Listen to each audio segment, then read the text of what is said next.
زي ما انت شفت في عنوان الفيديو، لو انت ضيعت اول 4 شهور في ثانويه عامه، حرفيا الفيديو ده المفروض ياخدك من كل اللي انت فيه يحطك على نقطه الصفر. السؤال اللي بيجي في دماغك، هل انا هلحق؟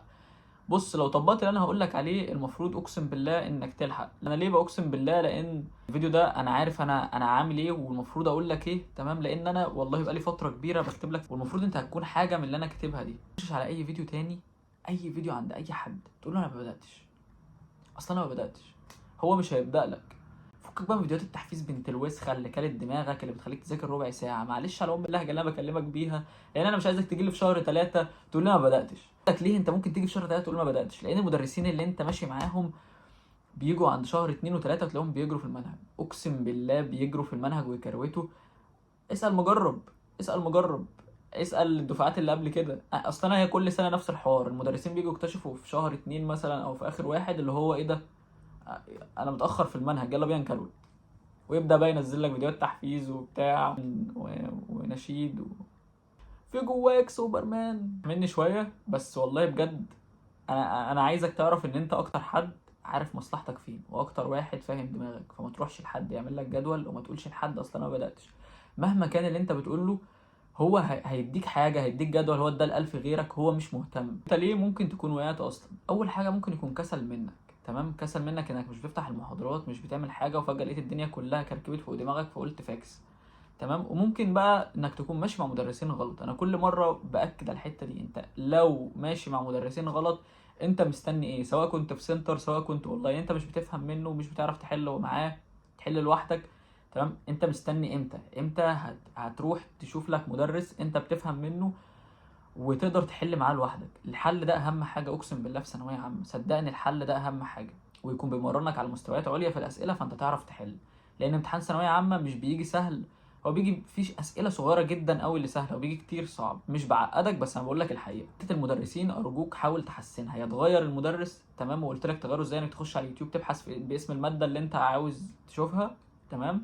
لان انت مش هينفع لك سنتر، لان انت لو رحت وانت مراكم هتلاقي السنتر دلوقتي هم في شهر 12 مثلا، او شوف هم بياخدوا فين، تمام؟ فانت هتكون ضايع في وسطهم. انت لازم تبدا اونلاين، تمام؟ فازاي بقى اونلاين؟ هتروح على اليوتيوب، قلت لك قبل كده في الفيديوهات اللي فاتت، تكتب اسم الماده مثلا فيزياء ثالثه ثانوي، هيظهر لك طبعا المدرسين الاشهر. مش لازم يكون الاشهر، اكتبهم كلهم كده تحت بعض، وبعدين تمسكهم واحد واحد، تشوف اصغر محاضره نازله فين في المنهج وتخش تتفرج عليها عندهم كلهم. كده كده انت بتستفاد. هتخش الشخص ده فهمت منه المحاضره، تحل مع الشخص ده ولقيته كويس، تمام؟ يبقى ده الشخص اللي هتروح تشترك معاه في المنصه بتاعته. طيب دلوقتي احنا وصلنا لنقطه حلوه. دلوقتي في شخصين، تمام؟ الشخصين دول، في واحد كان بادئ من اول السنه مع مثلا مدرسين، والمدرسين دول كويسين وهو بيفهم منهم، بس هو مراكم بقى، ما بيفتحش المحاضرات، مش عارف ايه، يعني كانه فعلا ال4 شهور هو ضيعهم في الفاضي. المهم، في شخص تاني بقى، هو اللي انا لسه بتكلم عليه، اللي هو اختار المدرسين، تمام؟ وحب يعدل الدنيا وهيبدا صح وهيبدا جد وهيجي على نفسه، والسؤال اللي في دماغه اللي هو هلحق ولا لا. المهم تعالى ناخد الاتنين مع بعض. اول واحد اللي احنا قلنا عليه، اللي هو المدرسين هو مختارهم والدنيا تمام، بس هو مراقب.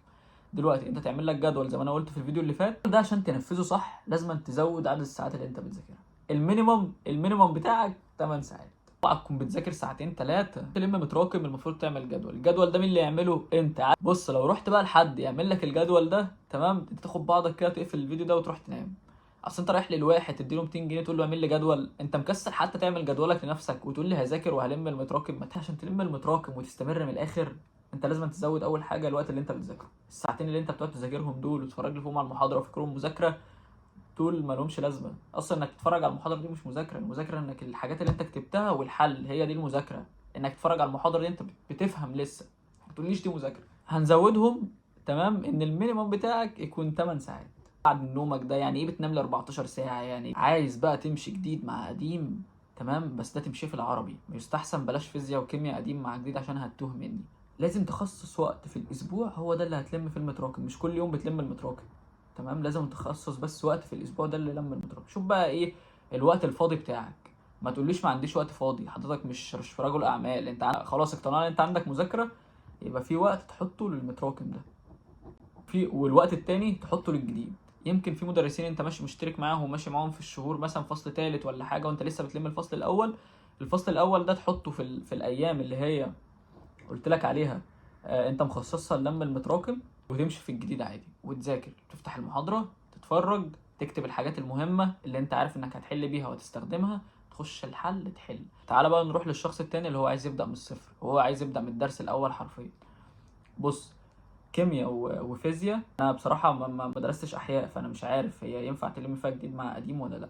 تمام، فانا هتكلم على فيزياء وكيمياء مثلا ورياضه. الحاجات دي ما ينفعش تمشي فيها جديد مع قديم، هو لازم تمشي للاسف بالدرس بدرس. حتى لو هتخش بقى معسكر انقاذ مثلا بيلم الحاجات دي بسرعه بيضغطها شويه، تمام، بس يكون مع حد زي ما قلت لك تختاره بعنايه، يكون بتفهم منه، تمام، عشان بس ما تراكمش تاني.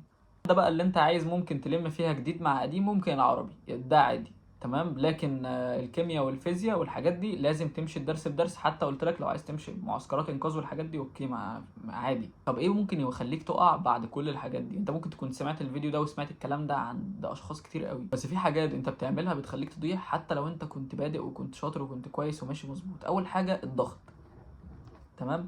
ما تحطش نفسك تحت ضغط اللي هو تموت نفسك، حرفيا تموت نفسك ومذاكره بال15 ساعه على الفاضي. يا حبيبي انت عقلك ما بيستوعبش كل ده. يعني حتى وانا بقول لك المينيمم بتاعك اقل حاجه 8 ساعات، اكيد 8 ساعات مش ورا بعضهم، اكيد انت مقسمهم شويه بالليل شويه بالنهار. بس انت مش روبوت، تمام.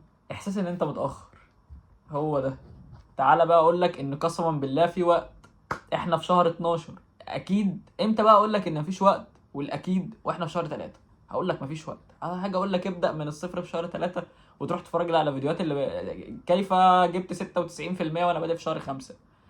يا اسطى مفيش الكلام ده، مفيش الكلام ده يا جدعان. هتقول لي والله انا عارف واحد جاب لك، روح اتفرج عليه. المقارنات، ما تقارنش نفسك بصاحبك. انت شايف صاحبك بيقول لك انا والله خلصت 3 ابواب كيمياء، والله صاحبك ده لو رحت تقول له حل لي على اول باب، تمام، هيقول لك يا زميلي انا مخلص 3 ابواب، انت مالك ومال الحل، انا هلم كله في النهايه. حبيبي يلا هلم كله في النهايه. الخوف من المستقبل، حاطط دماغك في النتيجه. هل انا هخش كليه هندسه؟ انا هخش مش فاكر كليه ايه. يا زميلي انت بتفكر في حاجه انت فين وهي فين، مش لما نوصل عندها. خلص ثالثه ثانوي وابقى فكر في النتيجه. تعال بقى اكلمك جد شويه، بلاش بجد مقارنات. مالكش دعوه مثلا بحد قريبك هو كان جايب مجموع كويس وتقول انا كده مش هجيب زيه. ما تقارنش نفسك بصاحبك. مالكش دعوه الناس دي فين وانت انت فين. انت لو عملت جدولك لنفسك وقعدت مع حالك وبدات وجيت على نفسك، يعني خلي مقياسك هو نفسك. انا النهارده احسن من امبارح. طول ما انت ماشي بان انا النهارده احسن من امبارح، انت كده صح. فكرة من غير خطة، يعني مثلا انت عرفت ايه المتراكم، تمام، بس ما كتبتوش في جدول كبير وبعدين قسمت الجدول الكبير ده لمهمات يومية صغيرة كده بتعملها كل يوم وتعمل جنبها، صح؟ انت كده اصل اللي بيمشيش بخطة وعايز هدف يروح له مش هيوصل. هو لازم تكون عارف انت ماشي ازاي. العشوائية دي وحشة. وانت بتذاكر وما بتحلش يبقى انت كده ما بتعملش حاجة وبتضحك على نفسك. بقول لك حل 1000 كتاب، كفاية الكتاب بتاع المدرس اللي انت معاه وكمان مصدر خارجي لحد ما تيجي الايه، ايام المراجعه. حل فيها 1000 كتاب براحتك. اخر حاجه، انت ممكن اصلا بعد ما تتفرج على الفيديو ده تقول لي ايه؟ هبدا من بكره. هبدا من بكره دي ما بتبداش. انا عايزك تبدا وتيجي على نفسك شويه. اتمنى بجد يكون الفيديو عجبكم، واتمنى اكون اتكلمت في حاجات تفيدكم فعلا. اسف لو كانت بس لهجتي تقيله شويه عليكم وزعلت حد مني. انا مش هدفي كده خالص، هدفي ان انا اطمنك او اتكلم معاك من اخ لاخوه، كاني اخوك بالظبط قاعد معاك بيت حرفيا بقول لك نصيحه من قلبي والله مش اكتر. المهم لو عجبك الفيديو اعمل لايك وسبسكرايب. الاهم عندي بصراحه اللايك عشان الفيديو يظهر لناس كتير وناس كتير تستفاد. فلو مش عايز تعمل اي حاجه برضو براحتك. اهم حاجه اللي الحاجات اللي انت تعملها هو انك تبدا وتذاكر، وربنا يوفقكم كلكم واشوفكم فيديوهات جايه كتير. سلام.